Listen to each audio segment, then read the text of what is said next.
Aunty ఏం చేస్తున్నారు? ఇదిగో బియ్యం పెడుతున్నాను. అయ్యో అదేంటి, మీకు కళ్ళు కనిపిస్తున్నారా లేదా? నా కళ్ళే నాకెలా కనిపిస్తాయి? నా కళ్ళేమో నీకు కనిపిస్తాయి, నీ కళ్ళేమో నాకు కనిపిస్తాయి. అయ్యో అది కాదంటీ నేను అనేది. కాలేరమంటే బియ్యం ఏడుతున్నారు, అది కనిపిస్తుందా లేదా అంటున్నా. ఓహో, బియ్యాన్ని పడేస్తున్నాను అంటున్నావా? మా అత్తమ్మ బయటికి వెళ్తూ బియ్యం వేరమ్మా అని చెప్పెళ్ళింది, అంతేగాని రాళ్ళేరమ్మా బియ్యంలో అని చెప్పలేదు. అందుకే బియ్యాన్ని ఏర్పడేస్తున్నా. అవునా? ఇంకేం చెప్పింది మీ అత్తయ్య?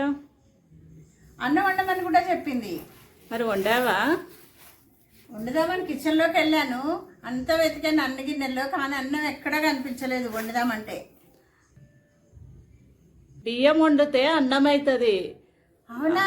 నాకు తెలీదే.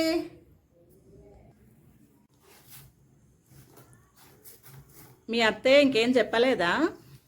మా అత్తయ్య కూర వండమని చెప్పింది, ఏదో పాలకూర వండమ్మా అన్నది. ఫ్రిడ్జ్లో చూశాను, ఏదో ఆకుకూర కనిపించింది కానీ పాలు కనిపించలేదు, అందుకే వండలేదు.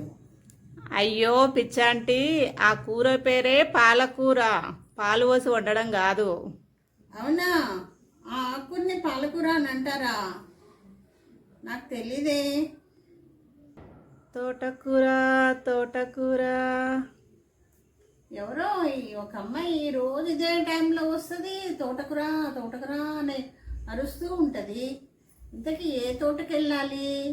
అసలు ఎవరిని పిలుస్తుందో అర్థం కాదు. రోజు ఇదే టైంలో వస్తుంది, తోటకూర తోటకూర అని అరుస్తూనే ఉంటుంది. మీ తెలివి తెల్లారినట్టే ఉంది.